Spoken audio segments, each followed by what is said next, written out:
I knew that being identical, our voices were exactly alike. When we would call home from college, our parents would say, which one is speaking, Thomas or Clinton? Right. I did detect that our writing was different, and academically we were different too. He was strong in the literary arts, but I was strong in math and science. Mm-hmm. In those ways, we were different.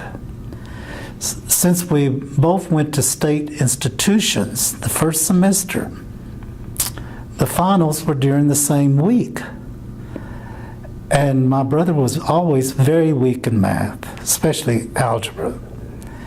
And he called me one night there in Norman, and he said, Clint, do you have a final tomorrow? I said, no, I don't. This was Monday evening. Right. He said, I have my college algebra final tomorrow. I have an F going into the final. He says, you get in that car and come up here to Stillwater. You're going to take my final exam for me. I said, Thomas, we can't take that chance because if we're caught, we will both be expelled. He said, how are they going to find out? My roommate here at the dorm, Lewis, a tall basketball player, is taking the same class. It'll be tomorrow morning from 10 to 12. He will show you where to go, where to sit in class, because they had assigned seats. You'll wear my top coat, and you will take my billfold. So I did. Oh. I drove up there that night.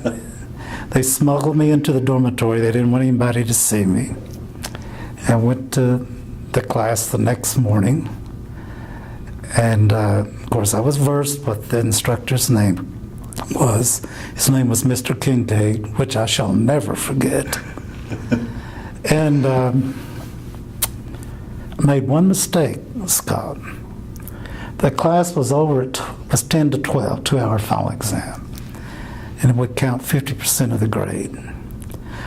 The mistake I made, I finished early, like 15 to 12.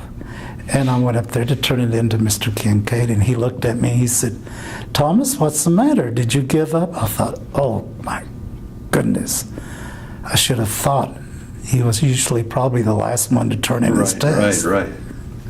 And I said, no, I'm tired. I've been on Dexedrine for 4 days, cramming, crashing for this test. This is all I can do. He said, well, I sure hope you pass it, because you know what your grade is. So I had to wait out in the hall until Lewis finished, because I didn't know how to get back to the dorm. So when the bell rang at 12, and being a tall basketball player for OSU, he ran out, and students were coming out and said, Thomas, what happened? Did you give up?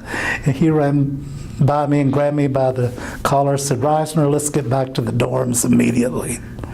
I made an A on the final. He got a C out of the course.